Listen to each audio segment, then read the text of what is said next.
सपनों को बस्ते में रख कर चले हम, उम्मीदों के पथ पर घर से चले हम। सपनों को बस्ते में रख कर चले हम, उम्मीदों के पथ पर घर से चले हम।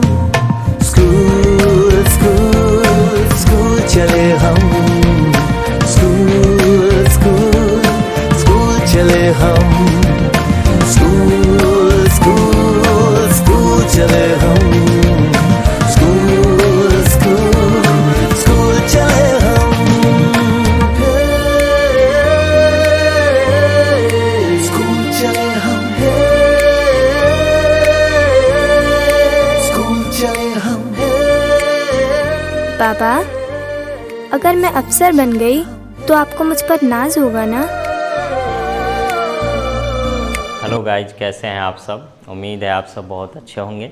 आज के क्लास में हम लोग जानेंगे क्लास 6 का गणित का चैप्टर नंबर 4, जिसको पूर्णांक के रूप में हम लोग को पढ़ना है।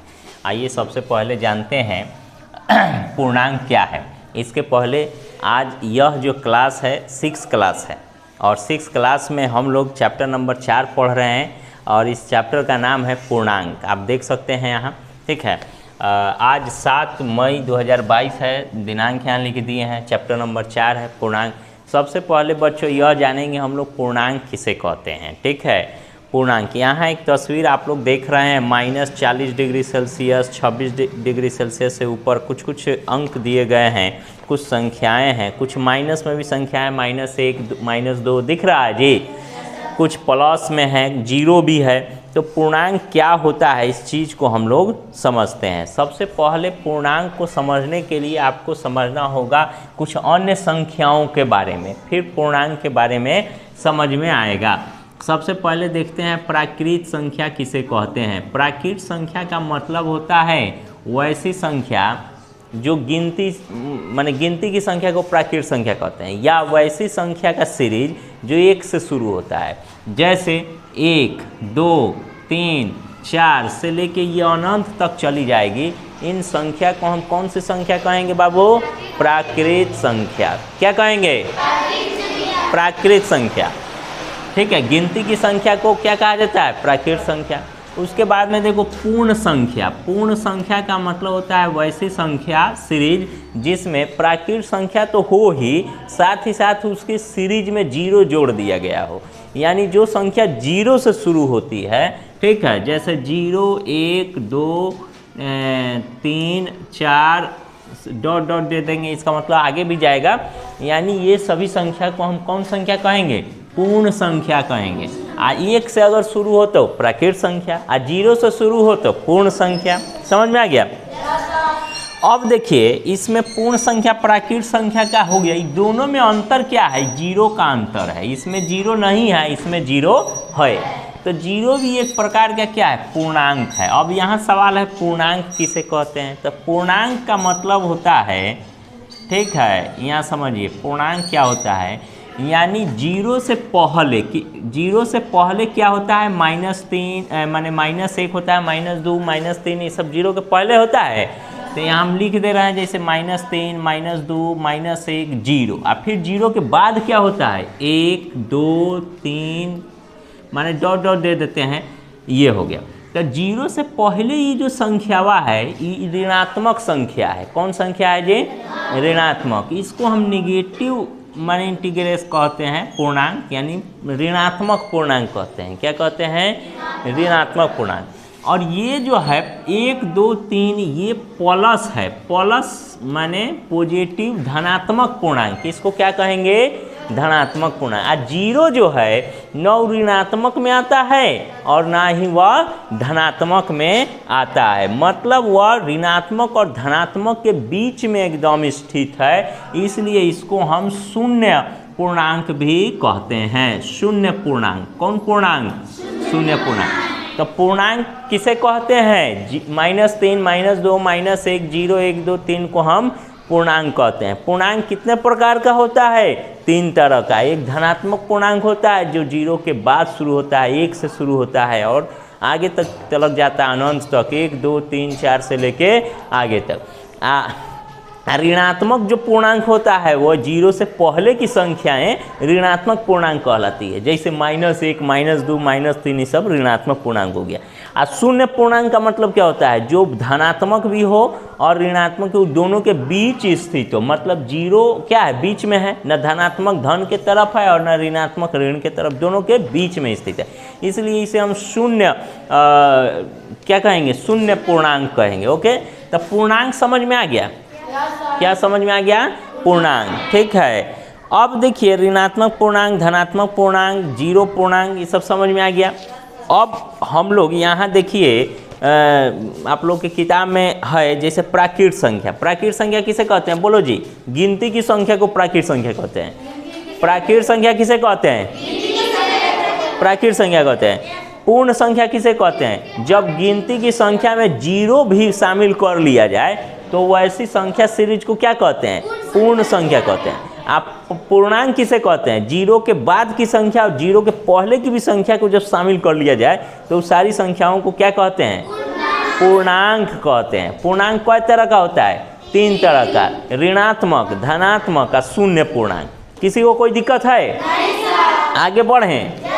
चलो अब हम लोग देखते हैं, यहाँ एक संख्या रेखा दिया हुआ है। देखो संख्या रेखा का मतलब तो समझते ही हैं। यह एक हम रेखा खींच दिए, इस संख्या रेखा इसका नाम दे देंगे। बीच में हम 0 लिख दिए। क्या लिख दिए? 0। इसके इधर 1, इधर 2, इधर 3, इधर 4, 5, 6, यानी ये सारी संख्याएं क्या है? धनात्मक है। इसके इधर -1, -2, -3, -4 और -5 है। ये क्या है? ऋणात्मक संख्या है। मतलब ये तीर का निशान देख रहे हो ना इस संख्या के आगे, मतलब ये अभी और बढ़ेगा, ये रुकेगा नहीं। इसको जितना आगे बढ़ाइएगा उतना आगे बढ़ता जाएगा। तो ये ऋणात्मक पूर्णांक हो गया। कौन पूर्णांक हो गया जी? ऋणात्मक पूर्णांक। ठीक है, समझ में आ रहा है? इधर जो देख रहे हैं आप लोग है 0 से बाद का 1, 2, 3, इसमें प्लस लगा हुआ है। ठीक है, इसमें माइनस लगा हुआ है। इसमें प्लस लिखा हुआ नहीं है बल्कि प्लस से इसको पढ़ा जाएगा क्योंकि प्लस का मान छुपा रहता है। ठीक है, अगर 2 लिखते हैं इसका मतलब वो +2 है। अगर -2 लिखना होगा तो सीधे 2 लिखने से काम नहीं चलेगा, उसमें हम -2 लिखेंगे ही लिखेंगे। ठीक है, तो ऋणात्मक संख्या का चिन्ह दिखता है लेकिन धनात्मक संख्या का चिन्ह नहीं दिखता है। अगर चिन्ह नहीं है किसी संख्या में तो समझो प्लस है। ठीक है, तो यहाँ जितना भी चिन्ह तो प्लस सबके सामने लिखा नहीं है, लेकिन हम धनात्मक मानेंगे। इसको कौन सी संख्या माना गया है? धनात्मक पूर्णांक। कौन पूर्णांक बाबू? धनात्मक पूर्णांक। चलिए अच्छा, बीच में है जो 0 है, ये बताओ ये ऋणात्मक के तरफ है कि धनात्मक के तरफ है? न धनात्मक के तरफ है और ना ही ऋणात्मक की तरफ, बीच में स्थित है। इसलिए इसको शून्य पूर्णांक कहेंगे। कौन पूर्णांक कहेंगे जी? शून्य पूर्णांक। ठीक है, शून्य पूर्णांक कहेंगे। ओके, चलिए अब आगे बढ़ें। किसी को कोई दिक्कत? देखिए संख्या रेखा पर जैसे आप एक कदम दाहिना बढ़ेंगे इधर तो अगला पूर्णांक प्राप्त होगा। जैसे 1 के बाद 2, 2 के बाद 3, 3 के बाद 4, और उससे पीछे जब आएंगे तो पिछला पूर्णांक प्राप्त होगा। जैसे 5 के पहले 4, 4 के पहले 3, माने जब पीछे आएंगे तो क्या होगा? माने पिछला पूर्णांक प्राप्त होगा। आगे जाएंगे तो अगला पूर्णांक प्राप्त। अच्छा, इसमें क्या है? जैसे पीछे जाएंगे मतलब बाएं के तरफ अगर जाएंगे तो ये ऋणात्मक पूर्णांक हो, मतलब माइनस में उससे छोटी संख्या मिलेगी। और जैसे इधर दाहिना के तरफ जाएंगे तो बढ़ती हुई संख्या मिलेगी। मतलब आप यहाँ से आप इधर जाइए, यहाँ से इधर जाइए या यहाँ से इधर जाइए, मतलब जहाँ से भी आपको दाहिना जाना है तो उससे बड़ी संख्या मिलेगी। अगर आपको बायां आना है, यहाँ से आइए, यहाँ से आइए, 0 से आइए या माइनस वाली संख्या में से किसी पे आइए बाएं तरफ, तो ऋणात्मक संख्या मिलेगी। यानी बायां जाने पर कम होता है और दाहिना जाने पर बड़ा होता है। बस याद रहेगा। अब समझना इसमें ये है कि जो अब 1 से बड़ा 2, 2 से बड़ा 3, 3 से बड़ा 4, तो इधर हम जा रहे हैं तो बड़ा हो रहा है। अच्छा, इधर आएंगे 5 से छोटा 4, 4 से छोटा हो जाएगा। अच्छा, 0 के पहले अब आओ। अब -1 से बड़ा है -2 जी, -2 से बड़ा है -3, नहीं गलत। -1 से छोटा होता है -2, याद रखना। -1 से छोटा होता है -2। जैसे माने 1 से छोटा 0 होगा तो 0 से छोटा -1 होगा। इधर जितना इधर आएगा ना उतना छोटा संख्या मिलेगा। तो -1 है, -1 से छोटा -2, -2 से छोटा -3, -3 से छोटा -4। अच्छा ये बताओ, अगर मान लेते हैं 10 है अब 12 है, इसमें बड़ा कौन है? दोनों तो पूर्णांक है, 12 है। लेकिन अगर हम इसमें माइनस लगा दे, -10 और -12, तो कौन बड़ा होगा? 10 नहीं बड़ा होगा, -10 बड़ा होगा। कौन बड़ा होगा जी? -10। क्योंकि जब माइनस लग जाता है ना किसी संख्या में, तो जो संख्या जितनी बड़ी होती है वो उतना ही छोटा हो जाता है, और जो संख्या जितना छोटा रहता है उतना ही बड़ा हो जाता है। जैसे एक और उदाहरण ले लो, जैसे मान लेते हैं 25 है, 35 है, 35 नहीं 37 है, और यहाँ मान लेते हैं 68 है, चाहे 64 मान लो। इसमें सबसे बड़ा, सबसे छोटा, बीच का संख्या 37। अभी बताओ, अगर हम माइनस लगा दे, -25 -37 और -64 हो जाए, तो सबसे बड़ी माइनस पर। देखो पहले 25 सबसे छोटा था कि ना, 37 बीच में था, 64 सबसे बड़ा था। लेकिन अब माइनस लग गया तो देखो सबसे छोटका है जो वह सबसे बड़का हो गया। -25 -37 से भी बड़ा है और -64 से भी बड़ा है। किसी को कोई दिक्कत नहीं? अब किसी संख्या में अगर माइनस लग जाए तो छोटी से छोटी संख्या बड़ी हो जाती है, अब बड़ी से बड़ी संख्या छोटी हो जाती है। किसी को कोई दिक्कत नहीं? चलो अब मान लेते हैं, अब इसमें सबसे छोटी संख्या अगर पूछा जाए तो क्या बताओगे? -25 -37 -64 में सबसे छोटी संख्या -64। सबसे पहले बड़ा देखेंगे, उसमें चिन्ह लग गया तो जो जितना बड़ा है उतना ही कम हो जाएगा। मतलब -64 जो है -37 से भी छोटा है और -25 से भी छोटा, ठीक है। अच्छा माइनस अगर हटा देंगे तब तो सबसे बड़ा हो जाएगा। तो माइनस लगने का मतलब वो छोटा हो गया। अब ज़रा सोचो, माइनस का मतलब ऋण होता है, कर्ज होता है, ठीक है। अगर तुम लोगों को 25 रुपया कर्जा है, किसी को 64 रुपया कर्जा है, तो किसका बड़का कर्जा है? बड़का कर्जा है तो उसको ज़्यादा पैसा दे के सधाना होगा।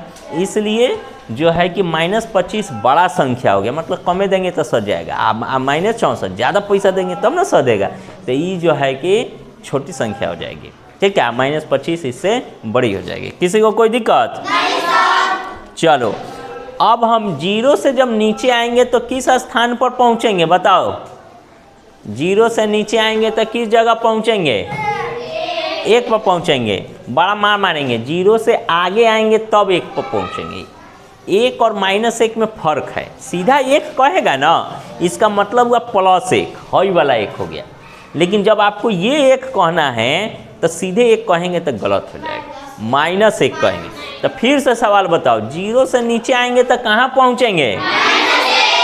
अब -1 से नीचे आएंगे तो -2 से नीचे आएंगे तो, समझ में आ रहा है? चलो आगे बढ़ें, ठीक है।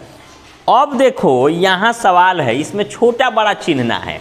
अब जैसे तुम लोगों को बता दिया -25 -37 -64 में कौन छोटा है कौन बड़ा है। जो जितनी बड़ी संख्या उतनी ही छोटी हो जाएगी, माइनस लग जाएगा, तो बता दिए ना।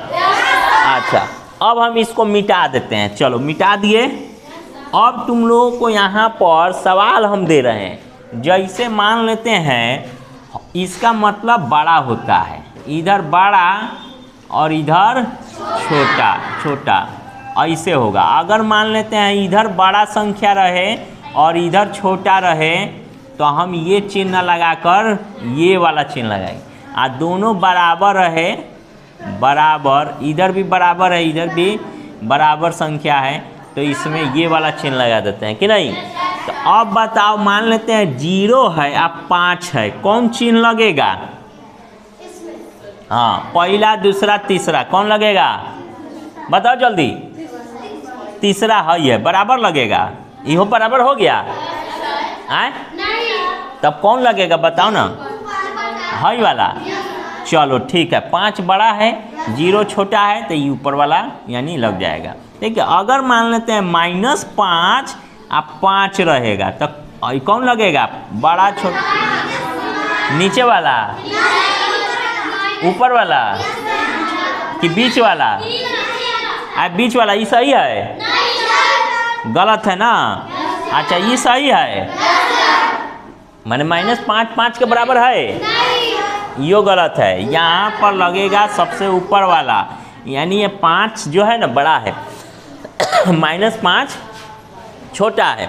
अब यहाँ संख्या दिया हुआ है, देखो इसमें आप लोगों को पेज नंबर सब कोई निकाल लीजिए। पेज नंबर कितना है, 85 है, यानी 85 पेज नंबर है। इसमें पहला सवाल है 0 और -1, तो कौन संख्या लगेगा इसमें? 0 भी है और -1 है, क्या लगेगा? माने 0 के तरफ मुँह रहेगा कि -1 के तरफ मुँह रहेगा? -1 के तरफ मुँह रहेगा, ऐसे रहेगा आए? अरे छोटा सब गलत नहीं हो गया। -1 छोटा संख्या है कि 0 छोटा संख्या है? 0 छोटा है, 0 से भी छोटा -1 है ना, 2 से छोटा 1, 1 से छोटा 0 और 0 से छोटा -1, तो -1 इसमें छोटा है कि 0 छोटा है? 0 छोटा है कि -1 छोटा है? नहीं समझ में आ रहा है। इसमें देखो 0 से छोटा -1 है कि -1 से छोटा 0 है?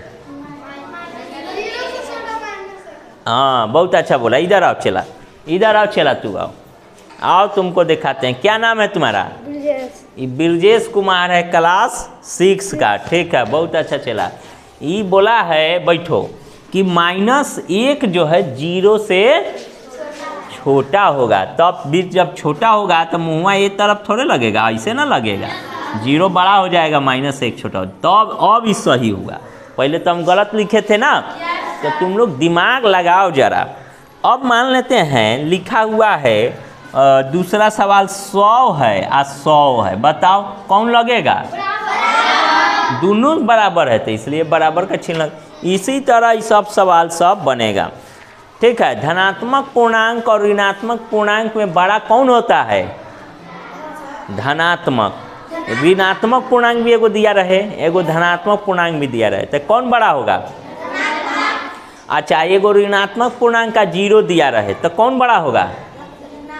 0 बड़ा होगा। 0 से छोटा ना होता है ऋणात्मक।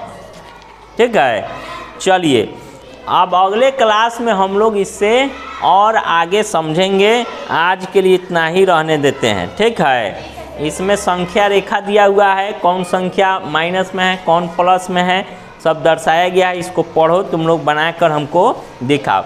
देखो 4.1 जो सवाल है, एक्सरसाइज 4.1, इसका पहला सवाल है पारा 0 से 4 डिग्री सेल्सियस नीचे है। इसका मतलब क्या होगा? -4 डिग्री सेल्सियस लिखेंगे, माइनस लिखेंगे। अच्छा, यदि हवाई जहाज भूमि से 1500 मीटर ऊंचा उड़ रहा है तो क्या लिखेंगे? 1000 प्लस 1500 मीटर प्लस हो जाएगा। अगर कोई गहराई में है धरती के नीचे तो माइनस में हो जाएगा। समझ में आ रहा है? इसी तरह सब बना करके दिखाओ। तो आज के लिए इतना ही रहने देते हैं, मिलते हैं अगले क्लास में। तब तक के लिए आप लोगों से विदा लेते हैं। जय हिंद छात्रों।